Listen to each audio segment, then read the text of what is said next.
You probably must have guessed we are receiving His Excellency Christopher John Lamora, who is going to be speaking to us today on building policy, lessons from think tanks in the US and beyond.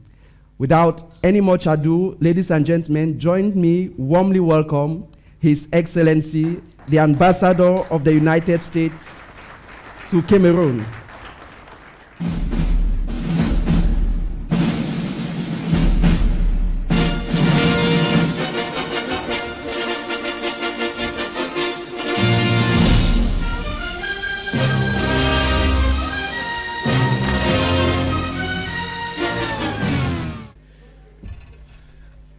I have been in Cameroon for 3.5 years. I have to admit that is the first time that has ever happened.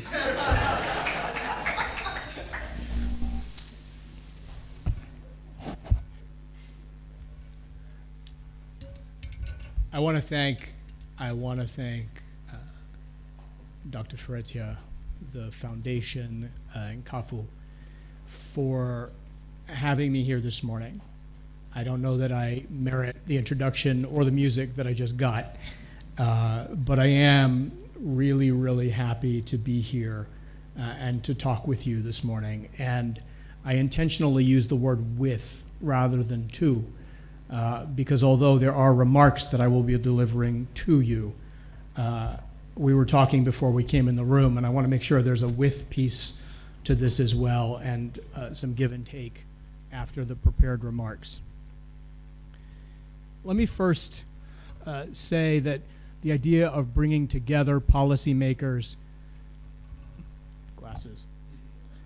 civil society leaders, academics, and citizens from across Cameroon and across the region to have the conversations you had yesterday and you will continue today is extremely important, because it's this kind of forum and the skills and the knowledge that you will all develop and that you're sharing with one another that are going to help you and help all of us address the most important policy issues of our time. And it's exactly the sort of inclusive dialogue that mature and maturing democracies need. In the United States, you heard the title of the remarks this morning, Lessons from Think Tanks in the United States and Beyond. In the United States, think tanks play a unique role in bridging the worlds of research, public debate, and policy making. U.S. institutions such as the Heritage Foundation, the Cato Institute, the Brookings Institution, the Atlantic Council, and many more, which despite their political leanings that may vary and their thematic priorities, which also may not always be the same from one to the other, they share a commitment to rigorous analysis, open dialogue, and public engagement.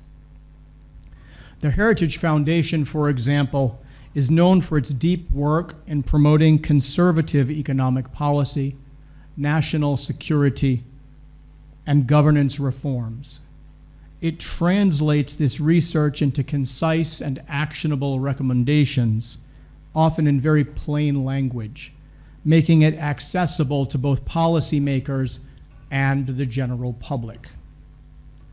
The Cato Institute, with its libertarian leanings, focuses on individual liberty, market solutions, and limited government. Cato often advances ideas that challenge the prevailing political consensus of, in the United States, what is essentially a two-party and two-philosophy system, reminding us that independent thought sometimes means swimming against the current, and I would add, or creating your own current. The Brookings Institution is widely recognized for its nonpartisan and more academic approach. Its scholars conduct long-term research that informs debates on everything from macroeconomic policy to urban planning, with an emphasis on global development and governance. And while officially nonpartisan, Brookings is viewed relative to the first two organizations that I just mentioned as being more to the left or liberal side of the American political spectrum.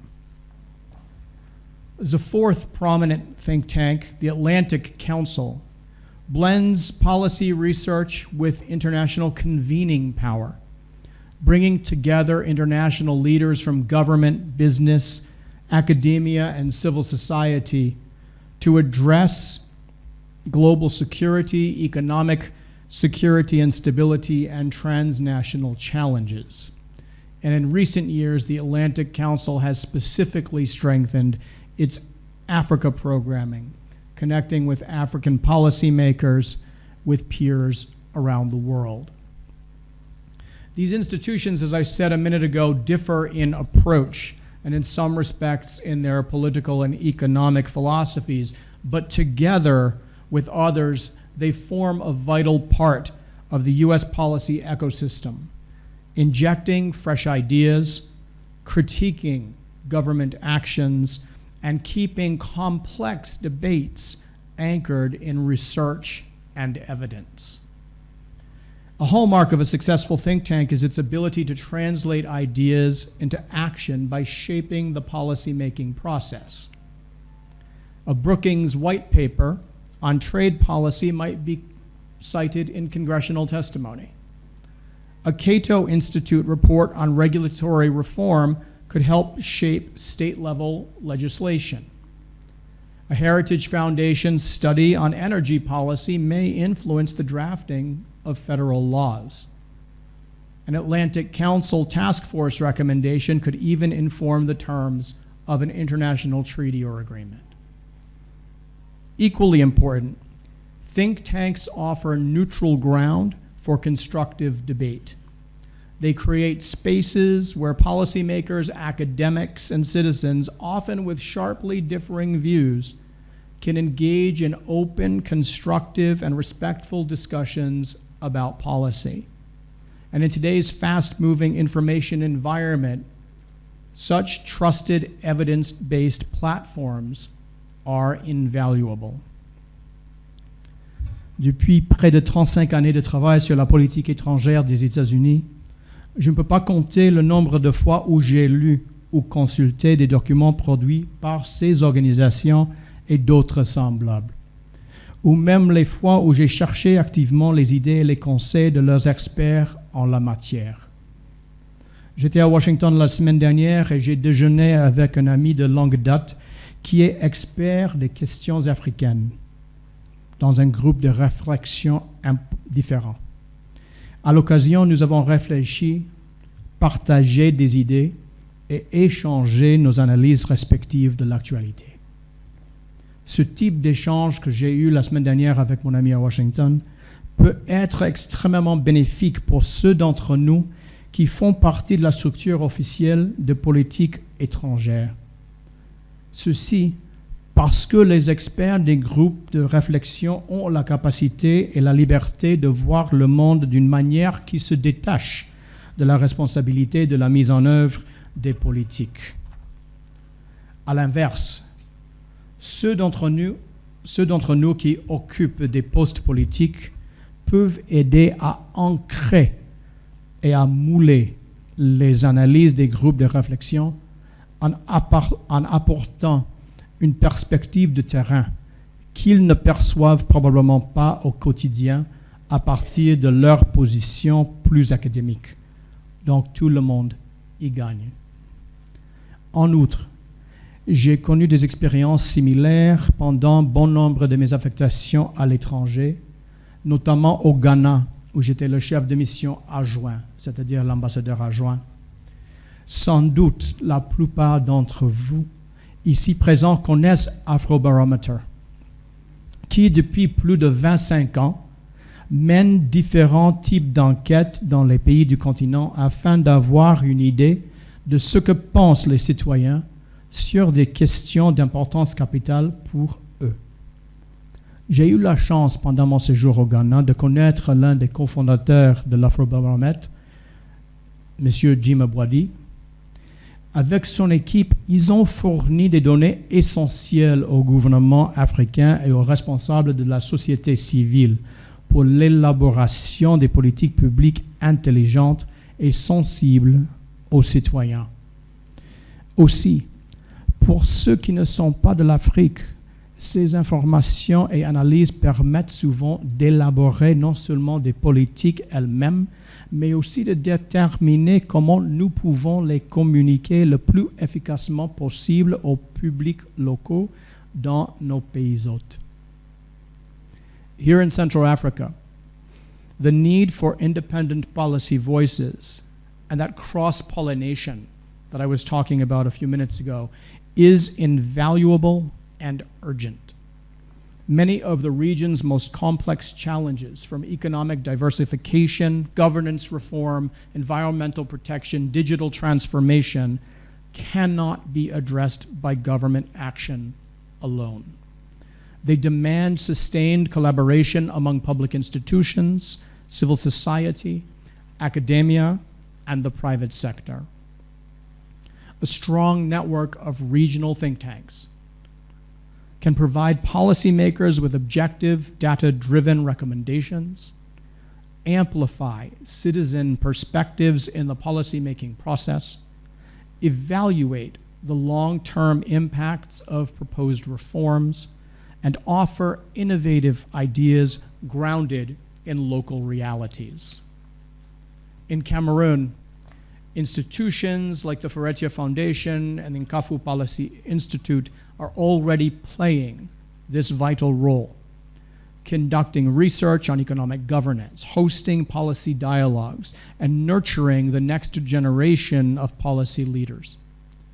Strengthening partnerships with international peers, including U.S. think tanks, such as those that I mentioned earlier, can further amplify the positive impact of Cameroonian and African think tanks more broadly. In fact, there are several ways I see that practically U.S. and Central African think tanks can collaborate more closely. Joint research and policy papers. These would be collaborative projects that combine U.S. technical expertise with Central African perspectives on governance, trade, and investment. Fellowship and exchange programs, which would create opportunities for African researchers to spend time at U.S. think tanks and for American scholars to conduct fieldwork and research here in the region. Public policy dialogues, co-hosted forums, both in person and virtual, that engage policymakers and the public in both countries on issues such as digital economy policy, climate resilience, and entrepreneurship.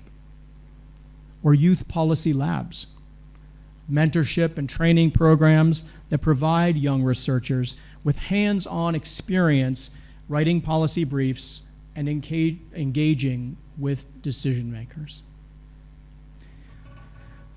Comme beaucoup d'entre vous le savent, le travail des groupes de réflexion est très peu élogieux. Il est souvent lent, méthodique et axé sur les détails. Mais lorsqu'il est bien fait, il permet de renforcer la gouvernance, d'enrichir le débat public et de conduire à de meilleurs résultats pour les citoyens.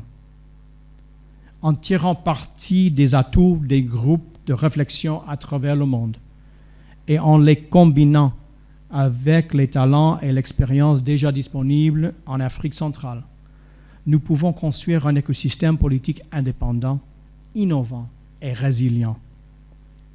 Ce forum dans lequel vous participez cette semaine est une étape importante vers l'atteinte de cet objectif. Je me réjouis à l'avance des discussions à venir et des partenariats qui en découleront. Ensemble, nous pouvons veiller à ce que les bonnes idées fondées sur la recherche et les données probantes permettent d'élaborer des politiques qui définissent notre avenir commun. Je vous remercie.